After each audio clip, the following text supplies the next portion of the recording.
Hello, today we're checking out the dynamic rating from Playfair Audio. Really original, and I really like the way it's presented at least.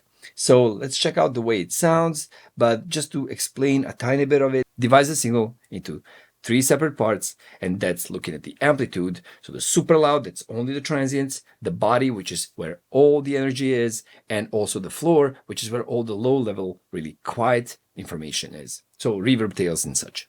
Hopefully there is a tutorial somewhere online, somebody explaining every single parameter.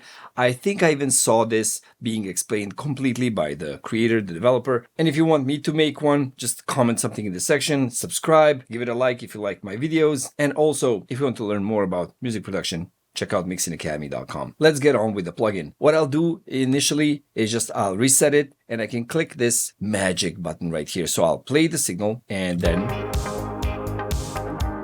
see this magic button right there. It's trying to decide where the actual signal is. So which part of the signal is which? Where is the body of the signal? Where are the transients? Which is the low energy part of the signal?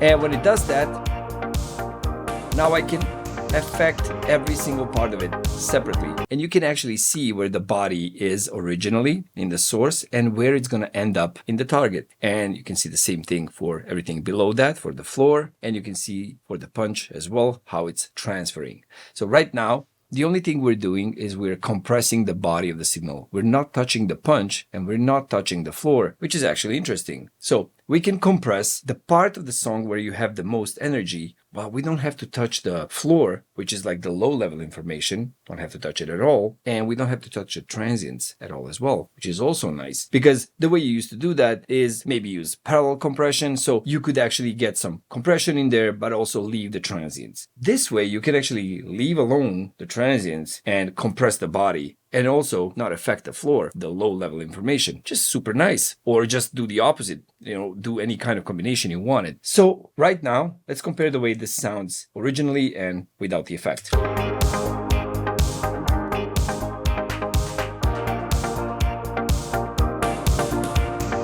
And there's just 1:4 kind of compression. It is making it louder. So let me just pull down on the volume of this top floor right there, right here. Can I do this? Yeah, beautiful. Holding shift actually gets it to snap certain ranges. And the only thing we're doing, we're lifting quieter part of the body.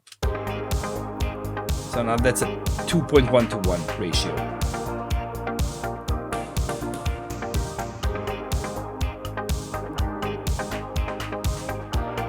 That's cool. And I can decide that I want the body to encompass more of the source signal. So now that's being pushed all the way there.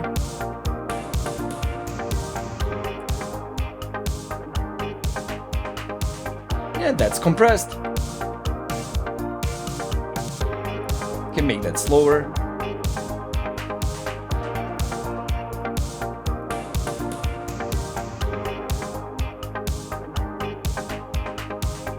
That's compressed. And we still have the punch. So look, if I actually expand the punch, which is something I can also do.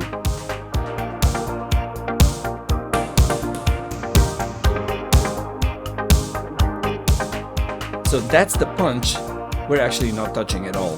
That part of the signal is something we're not touching at all. So the punch stays the way it is. You let the transients pass because we're not even compressing them. And we're just working on the body of the signal. And we're also not working on the floor. So let's try that. Let's try to reset this. Now it's 1:1 everywhere. There's no compression. You can see the transfer graph right here. Nothing's happening. So that's 1:1. And I can, let's say, affect only the floor as such. Let's grab more of that. Let's see the way that sounds.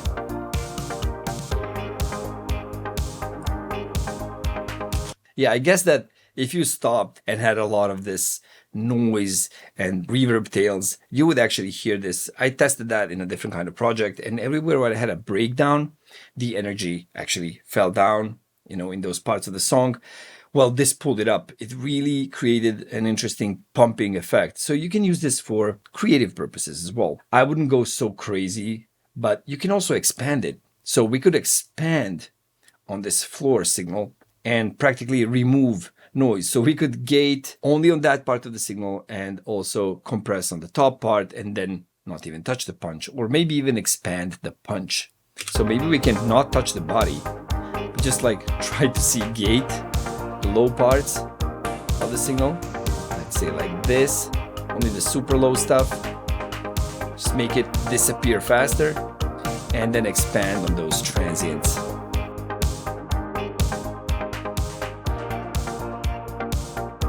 And as they say in the actual manual, once you get it to actually sound the way you want it to sound, like I did just now, so I know I'm enhancing the transients, I can hear it, I did it a little bit more extreme, and also I'm doing some expansion on the floor as well, so I'm making the quiet part of the signal quieter. Once you do that, you have this amount slider right here, so you can make the entire effect you're doing like just more gentle. So it's easier to just dial it down a tiny bit once you go overboard with the settings. I guess that it's not only usable for mastering, of course. I guess this is really actually usable for single channels where you would really like to compress, let's say, a vocal. We want the transients of the vocal to pass through because that's where all the plosives and all the consonants are. That's the understandability of a vocal.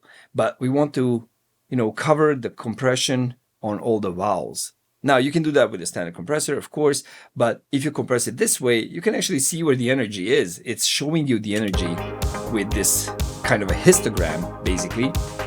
And you can actually say, yeah, well, this is where all the energy is of the signal. That's where all the vowels are, let's say in a vocal. And I just want to compress that part. Bam. Maybe I'm not just going to push it up, but I want to compress that. Not touching the transients of a vocal. I'm compressing the body. And maybe I can even gate at the same time. So I think this is a really nice way to present this kind of dynamic process, dynamic grading. I like it. Honestly, the most of everything that would work or not work for me would be the attack and release response, like the way that it sounds, the way it grooves with the signal. But being slow and just using it as a leveler, definitely. And I'm definitely going to try this in productions on single channel targets, just to see how it's going to behave. There are other things in here that you could use. There is like the spectrum. So this actually basically, I think it tilts the signal before it goes into the detection circuit. This tilt filter doesn't actually change the way it sounds. It just changes the way it's being analyzed and detected by the threshold. So I really like the way this is thought out. I've not seen something similar to this. Maybe in a different kind of package, but I can't really remember it right now. If you guys have any idea and you've seen something similar to this, drop it in the comments. And if you don't know what I'm talking about, as usual, check out mixingacademy.com. I got a course there that's 40 plus hours long, and thanks to 11.org, it's completely free. I'll see you in the next video. Bye.